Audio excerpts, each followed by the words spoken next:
Jadi ini kita perlu maknai. Kita ditempatkan Tuhan untuk menolong orang lain. Dan juga untuk orang itu ditempatkan Tuhan di sekitar kita untuk menolong kita juga. Pilihlah, putuskanlah untuk mempercayai Tuhan dan melayani Tuhan sampai akhir hidup. Apalagi kita sudah merasakan pertolongan Tuhan yang luar biasa. Aplikasi praktisnya. Satu, kuat dan teguh di dalam Tuhan. Yosua pasal 1 ya. Kata kuatkan dan teguhkanlah di kitab Yosua pasal 1 ayat 1 itu diulangi lebih dari 3 kali loh Bapak Ibu. Artinya apa? Kuatkan dan teguhkanlah hatimu sesuatu hal yang serius di hadapan Tuhan.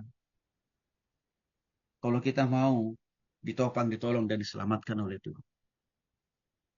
Supaya keputusan kita benar, tindakan kita benar, segala sesuatu yang kita lakukan benar. Libatkan Tuhan. Itu kira-kira praktisnya kan. Ketaatan pada firman Tuhan. Di Yosua pasal 1:8. Renungkanlah firman ini pagi, siang, dan malam. Karena rupanya bagi Yosua, kunci suksesnya dia dalam mengambil keputusan yang benar dan tepat sesuai dengan kehendak Tuhan. Karena dia selalu membaca firman Tuhan, tapi juga merenungkan dan mempraktekkan dalam setiap proses pengambilan keputusan. Ini penting loh buat kita hari ini Bapak Ibu. Bukankah tiap hari kita ini bisa dikatakan hidup selalu berbarengan dengan pengambilan keputusan. Kita mau makan saja harus kita putuskan mau makan atau tidak.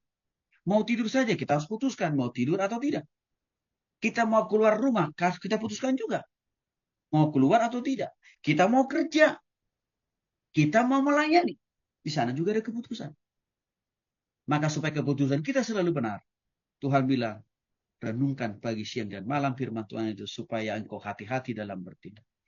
Terlalu banyak orang Bapak Ibu yang tidak mengandalkan Tuhan dan firman Tuhan. Dalam mengambil keputusannya, apa yang terjadi mereka harus kehilangan nyawa. Bukan hanya nyawa, tapi mereka juga harus kehilangan rumah yang dulu pernah Tuhan percayakan kepada mereka. Maka saya banyak menemui. Dulunya dia pengusaha sukses Bapak Ibu. Tapi karena salah mengambil keputusan. Dalam memperluas jejaring, dalam memperluas usahanya. Apa yang terjadi? Bangkrut total. Karena kurang mengandalkan Tuhan dan firman. Kita ingatkan dalam hal ini. Iman itu Bapak Ibu harus ditindaklanjuti dengan praktek. Dengan ketaatan. Dengan kesetiaan. Tidak bisa hanya iman yang omong kosong.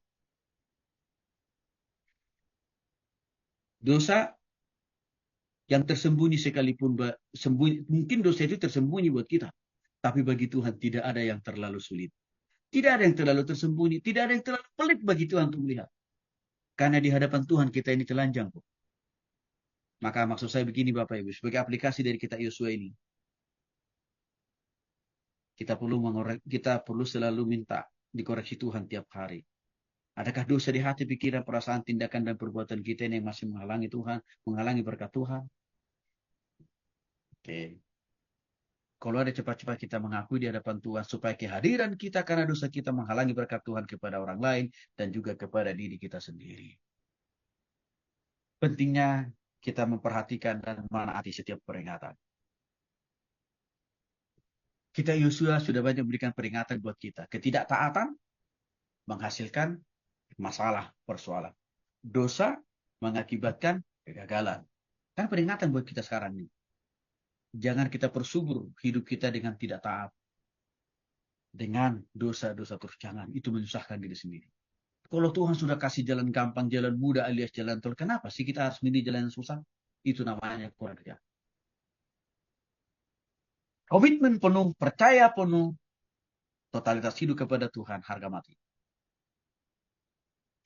Maka melalui kita Yosua ini kita ingatkan Bapak Ibu, mulai hari ini kita harus lebih setia, kita harus lebih komitmen mengasihi Tuhan dan firman. Tuhan Yesus memberkati.